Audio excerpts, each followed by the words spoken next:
لیکن میں آپ کے سامنے ابھی رمضان کے متعلق عرض کرنے جا رہا ہوں کہ جیسے گزشتہ میں نے ایک تفسیر میں بھی عرض کیا، بعض لوگوں کو ایسا لگتا ہے کہ رمضان میں لوڈ شیڈنگ ہوتی ہوگی، کچھ خزانہ خدا میں بچت کے لیے لوگوں کو بھوکا اور پیاسا رکھا جاتا ہے، کچھ رزق بچا لیا جائے۔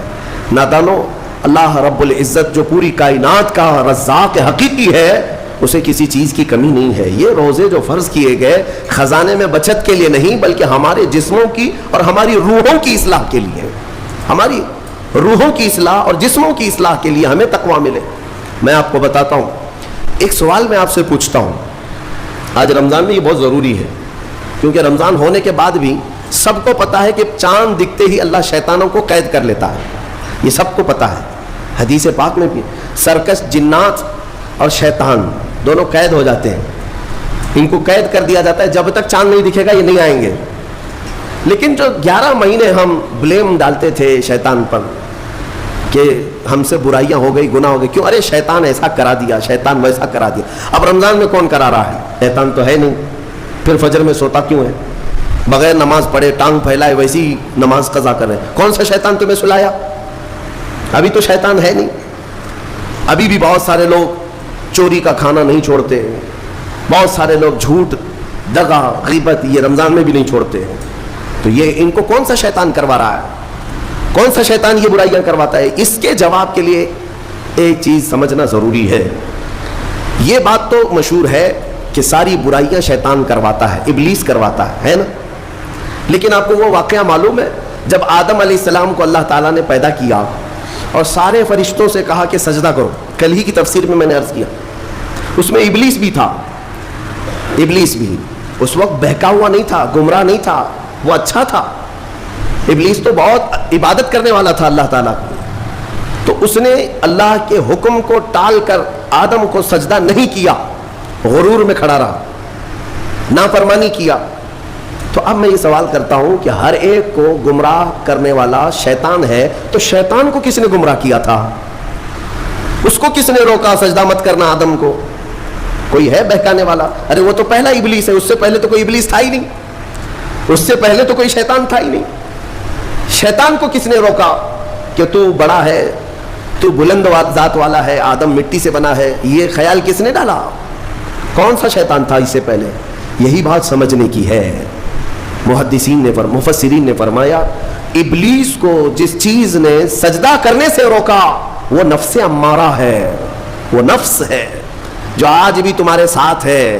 ہاں، شیطان تو قید ہو جاتا ہے رمضان کے شروع ہوتے ہی، لیکن نفس تو ساتھ میں رہتا ہے۔ اب پتہ چلا کہ رمضان میں جو کچھ بھی غلطیاں یا کوتاہیاں یا گناہ کچھ لوگوں سے سرزد ہوتے ہیں تو یہ نفس کے پجاری ہیں، نفس ان کے ساتھ ہے، یہ نفس کی غلامی میں آ گئے اور نفس کے شکار ہو گئے۔ اسی لیے قرآن میں اللہ تعالیٰ نے اپنے رسول سے بھی یہ فرمایا، اَرَأَيْتَ مَنِ اتَّخَذَ إِلَٰهَهُ هَوَاهُ أَفَأَنْتَ تَكُونُ عَلَيْهِ وَكِيلًا۔ اے رسول، کیا آپ نہیں دیکھتے کچھ لوگ ایسے ہیں جنہوں نے اپنے نفسانی خواہشات کو اپنا خدا بنا لیا ہے، اپنی خواہشات کو اپنا خدا بنا لیا ہے۔ اے رسول، کیا آپ ایسوں کی سفارش کریں گے، ایسے لوگوں کی وکالت کریں گے؟ یعنی رب تبارک و تعالیٰ نے فرمایا کچھ لوگ وہ ہیں جو اپنی خواہشات کی پوجا میں ہیں۔ کیا مطلب خواہشات کی پوجا؟ کیا مطلب ہے اپنے خواہشات کے پیچھے چلنا؟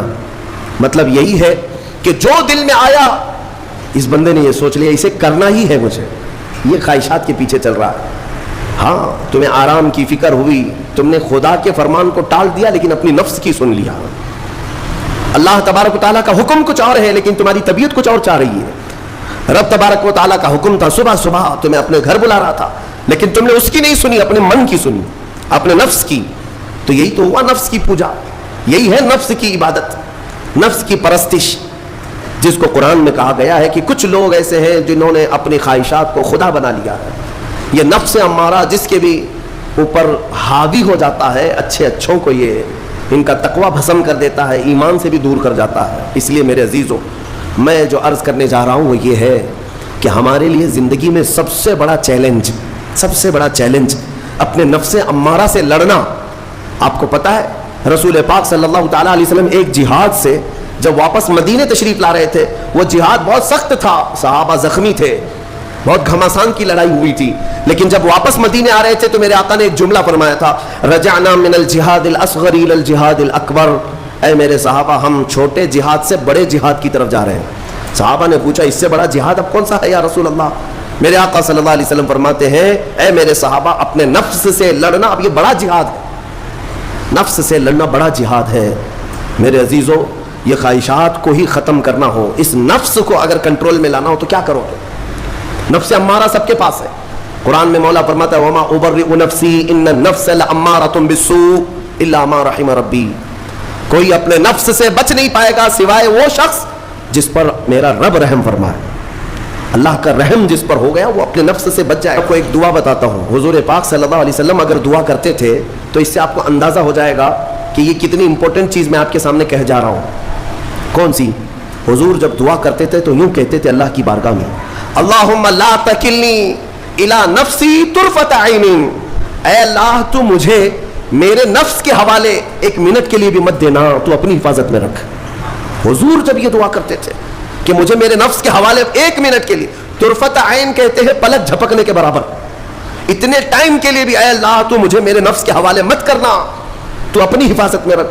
سید الانبیاء جب یہ دعا کرتے ہیں تو اندازہ کرو اے مومنو نفس کی تباہ کاریاں کیا کیا ہیں، یہ کتنوں کو ہلاک کر دیتا ہے، کتنوں کا عمل ضائع کرتا ہے، کتنوں کا ایمان ختم کرتا ہے۔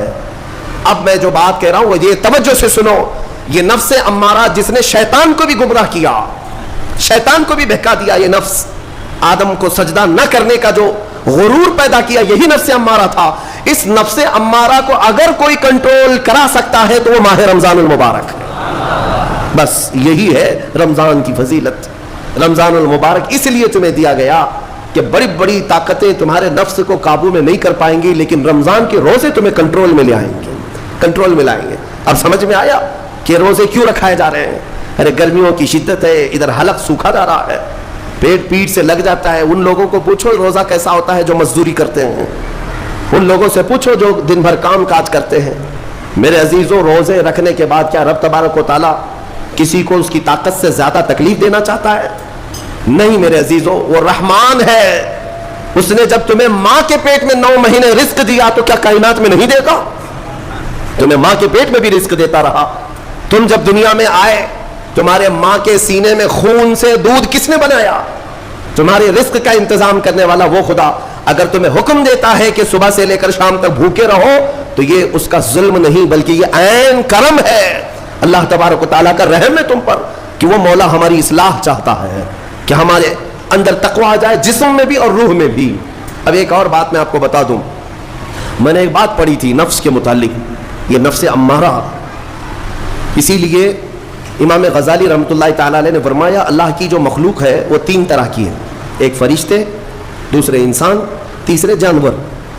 یہ 3 الگ الگ قسم کی مخلوق ہیں کیونکہ اللہ تعالیٰ نے تینوں کو جو چیزیں دی ہیں ان میں فرق ہے۔ فرشتوں کو اللہ نے عقل دیا ہے، نفس نہیں ہے، نفس شہوت برائی کرنے کی خواہش فرشتوں کے اندر ہے ہی نہیں، وہ سوچ بھی نہیں سکتے برائی کرنے کا۔ فرشتوں کو اللہ نے عقل دیا ہے اور عقل عزت والی چیز ہے، اور جانوروں کو اللہ نے نفس دیا ہے، عقل نہیں، عقل والے نہیں ہیں جانور، عقل والے نہیں، لیکن نفس ہے، شہوت ہے، شہوت بھی ہے نفس بھی۔ لیکن انسان ایک ایسی مخلوق ہے جسے اللہ نے عقل بھی دیا ہے، نفس بھی دیا ہے۔ مطلب یہ ہے کہ تمہیں اللہ نے ایک چیز فرشتوں والی دی ہے، ایک چیز جانوروں والی بھی دی ہے، دونوں تمہارے اندر ہے، عقل بھی ہے، نفس بھی ہے۔ لیکن امام غزالی فرماتے ہیں توجہ، جو بندہ نفس ہونے کے باوجود گناہوں سے اپنے آپ کو بچا لیا وہ بندہ فرشتوں سے بھی افضل ہے۔ فرشتے اس لیے بچے ہوئے ہیں کہ ان کے پاس نفس ہے ہی نہیں، اور تم بچ رہے ہو تو کمال کی بات ہے، نفس ہوتے ہوئے بھی گناہ سے بچ گیا تو اس انسان کا مقام فرشتوں سے بھی اعلیٰ ہے۔ لیکن ساتھ ہی امام غزالی یہ بھی فرماتے ہیں عقل ہونے کے باوجود اگر گناہوں سے نہیں بچتا تو پھر وہ جانوروں سے زیادہ ذلیل ہے، کتے اور خنزیر سے بھی گیا گزرا ہے، کیونکہ جانور تو بیچارہ معذور ہے، اسے عقل نہیں ہے، نفس ہے، تمہارے پاس عقل ہے اس کے باوجود حرام کاریاں کر رہے ہو تو جانوروں سے زیادہ گر گئے۔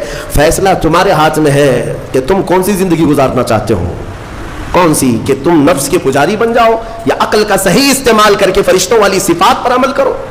عزیزان گرامی وقار، نفس اور عقل یہ جو 2 چیزیں ہیں ان کو میں آپ کے سامنے تھوڑا سا کھول کر کے عرض کرتا ہوں۔ عقل جو ہے عزت والی چیز ہے، جسے بھی دی گئی ہے وہ عزت والا ہے،